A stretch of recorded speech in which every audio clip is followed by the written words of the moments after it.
你能想象到吗？我国有一个地方隐藏在黄沙当中，如果不是修建沙漠公路，可能还不会出现在世人的眼前。它就是中国沙漠第一村牙通古孜。牙通古孜常年不和外界相通，一直以来生活在这里的村民们是如何获得物资的呢？这里是知识 TNT。牙通古孜坐落在塔克拉玛干沙漠的腹地。说到沙漠，大家就能够想象到那里的地理环境有多么的恶劣了。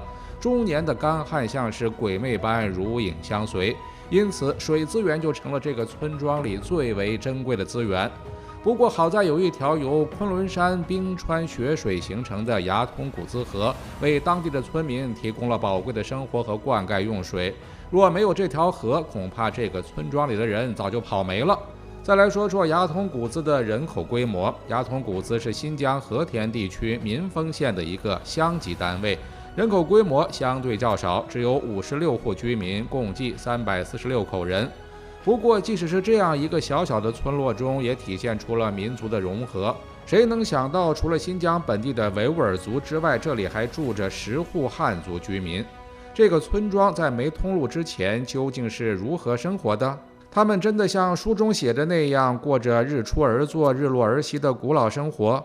由于当地的各种资源有限，无论是水资源还是土地资源都少得可怜，因此他们必须充分利用好当地的资源来维持生计。比如说种植耐旱的作物，在沙漠深处饲养家禽。虽然环境艰苦，但是村民们依旧将日子过得有滋有味儿。或许在某一刻，牙通古孜真的成了陶渊明笔下的桃花源。不论外界发生什么样的事情，它依旧保持着自己的生活方式。塔克拉玛干沙漠深处为何会有这么一个小村庄？其实，牙通古孜的历史渊源向前能够追溯到一段有趣的宗教故事。相传，当年伊斯兰教从阿拉伯半岛向东方传教时，遇到了佛教的抵抗。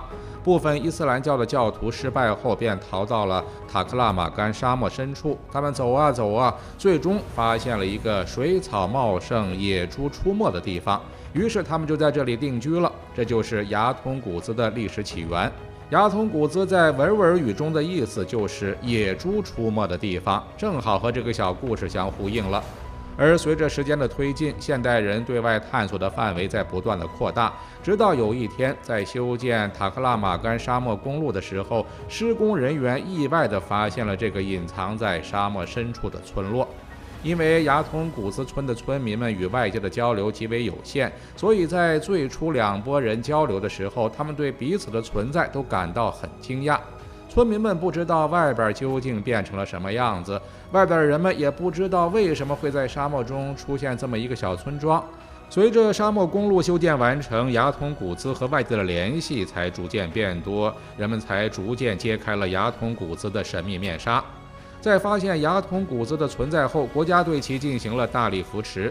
首先就是搞好牙通古孜的基础设施建设，为此当地政府投入资金修建了道路、通讯等基础设施，改善了村民的出行和通讯条件。同时，政府还加强了牙通古孜的水利设施建设，确保村民能够用上清洁安全的饮用水，同时也为农业生产提供了有力的保障。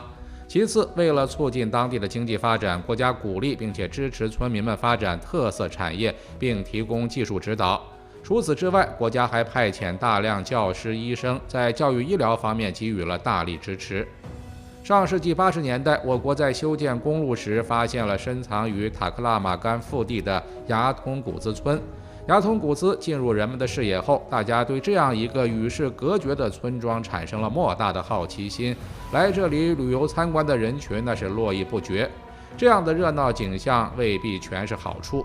旅游火爆一方面为牙通古孜带来了经济收入与文化交流，但是另一方面，大量游客的涌入也为当地的生态环境和传统文化带来了一些不利的影响。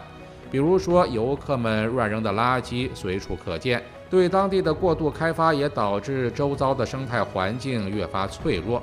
因此，为了保护牙通古孜这一珍贵的世外桃源，当地政府采取了一系列措施，比如限制游客数量、加强环境保护、推广环保理念等。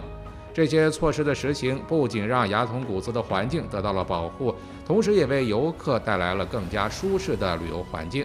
除此之外，在促进当地经济发展的同时，更应当加强对当地文化的研究和传承，不能为了一时的旅游热潮就对牙筒古兹进行过度开发，应当避免商业活动对文物造成的伤害。沙漠公路既然将牙筒古兹带出了沙漠，那么我们也有责任保护这片土地。